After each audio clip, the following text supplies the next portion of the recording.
নাকের ছিদ্র দিয়ে বেয়ে বেয়ে পড়বে। বিশ্বনবী ফরমান, কিয়ামতের ওই কঠিন ময়দানে 7 শ্রেণীর ব্যক্তিকে রব্বুল আলামিন তার আরশের নিচে ছায়া দিবেন।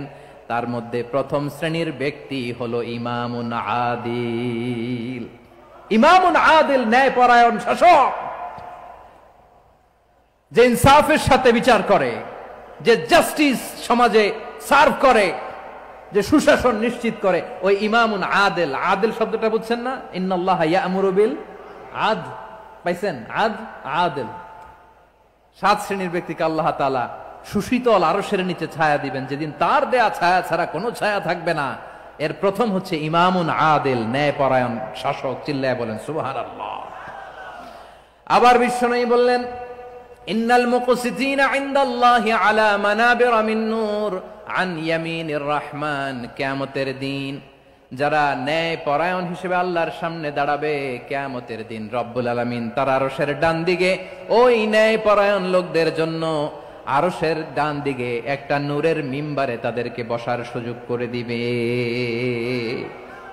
আল্লাহর আরশের ডান দিকে ন্যায়পরায়ণ লোকদের জন্য আল্লাহ তাআলা নূরের মিম্বার বানাবে।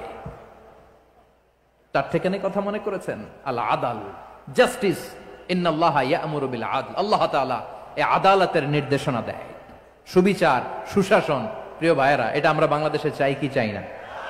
এই যে অরাজকতা, এই যে অন্যায়, এই যে জুলুম, এই যে ইনকনসিস্টেন্সি, সমাজের অসঙ্গতি, এর প্রধান কারণ জাস্টিস নাই, সুবিচার নাই, সুশাসন নাই। শেষবারের মতো আওয়াজ করে বলেন তো, আমরা বাংলাদেশে আদল চাই কি চাই না? তাহলে প্রথম নির্দেশনা শেষ। আল্লাহ তাআলা তোমাদেরকে আদলের আদেশ দেন। এরপরে আল্লাহ বললেন, আমি তোমাদেরকে ইহসানের আদেশ দেই। ইন্নাল্লাহা ইয়া'মুরু বিল আদলি ওয়াল ইহসান।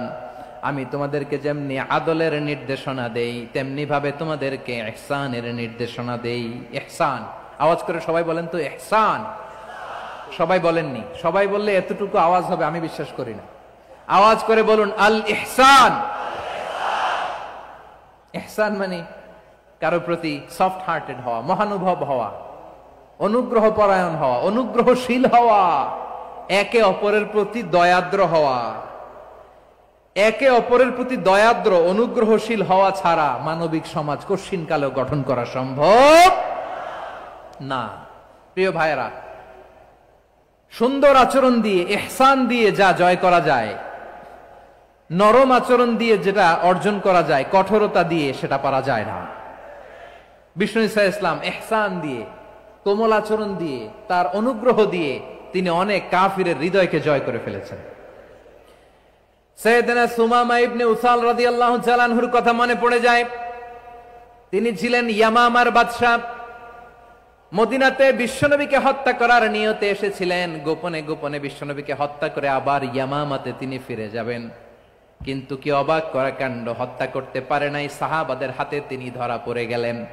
সাইয়েদনা সুমামা ইবনে উসাল রাদিয়াল্লাহু তাআলা আনহু হত্যার নিয়তে আসলেন, কিন্তু হত্যা করতে পারলেন না। সাহাবারা ওনাকে ধরে ফেললেন, ধরে মসজিদে নববীর পিলারের মধ্যে বেঁধে রাখলেন।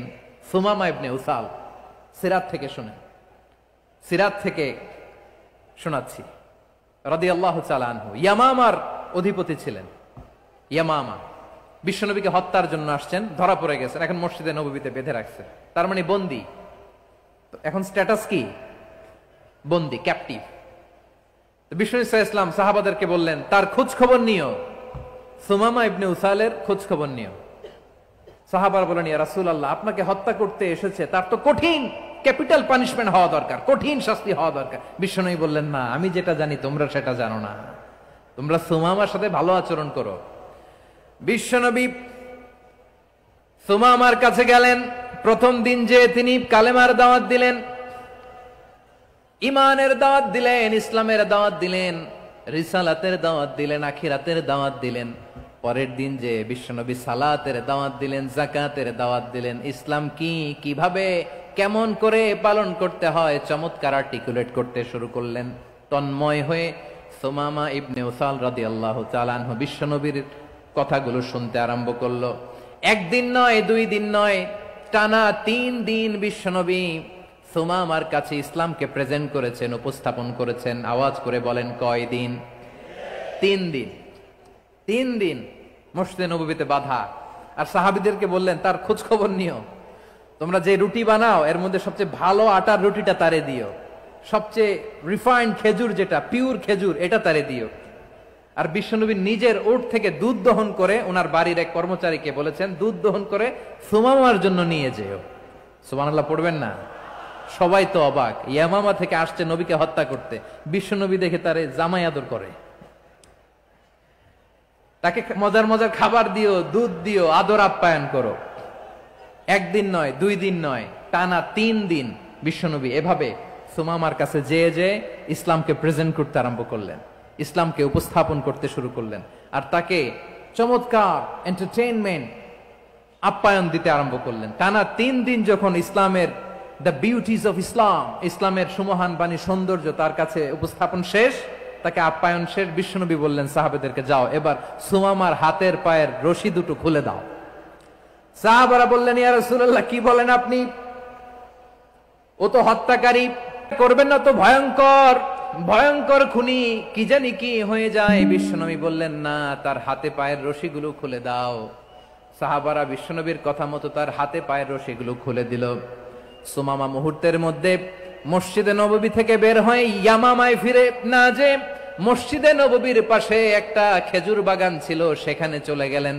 সেখানে একটা ছোট্ট কুয়া ছিল, কুয়ার পানি দিয়ে তিনি গোসল করলেন। সুবহানাল্লাহ পড়েন। কুয়ার পানি দিয়ে গোসল করে মসজিদে নববীর সামনে এসে বিশ্বনবী এবং সাহাবাদের সামনে দাঁড়িয়ে সাব্বাবা উঁচু করে বললেন আশহাদু আল্লা ইলাহা ইল্লাল্লাহ ওয়া আশহাদু আন্না মুহাম্মাদান আবদুহু ওয়া রাসূলুহু। আল্লাহু আকবার। আমি সাক্ষ্য দিচ্ছি আল্লাহ ছাড়া কোনো ইলাহ নাই আর মুহাম্মদ আল্লাহ তাআলার প্রেরিত বান্দা এবং রাসূল। প্রিয় ভাইয়েরা, ইহসান দিয়ে যা জয় করা যায়, কঠোরতা দিয়ে সেটা কঠিনকালেও জয় করা যায় না। আওয়াজ করে বলেন ঠিক কি না? এবার সুমামা দাঁড়িয়ে বলে ওগো নবী, আমি তো কালিমা পড়ে মুসলমান হয়ে গেলাম, এবার শোনেন, এই মুহূর্তের আগে আপনার চেহারার চাইতে নিকৃষ্ট কোনো চেহারা আমার কাছে ছিল না, কিন্তু শাহাদা পাঠ করার পরে আপনার চেহারার চাইতে উত্তম শ্রেষ্ঠ কোনো চেহারা আমার কাছে আর নাই।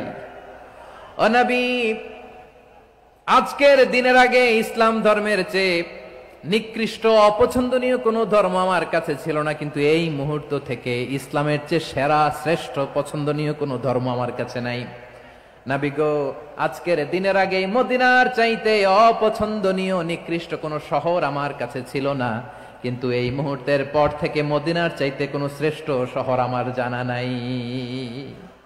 সে ছিল গমের বড় ডিলার, গম বেচত। কি বেচত?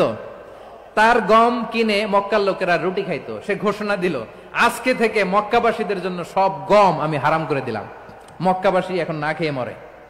সুবহানাল্লাহ পড়বেন না? মক্কাবাসী বিশ্বনবীর কাছে আসলেন, এসে বললেন মুহাম্মদ, আমরা তো তোমার ভাই, তোমার চাচা, তোমার ভাতিজা, তোমার আত্মীয়, তুমি সুমামারে বলো সে যেন আবার গমের সাপ্লাই মক্কার জন্য অনুমতি দিয়ে দেয়। বিশ্বনবীর অনুমতি ক্রমে সুমামা আবার মক্কাতে গম পাঠাতে শুরু করলো। পড়েন সুবহানাল্লাহ। ইহসান, ইহসান দিয়ে আপনি যেটা জয় করতে পারবেন, you can win the heart of your enemies.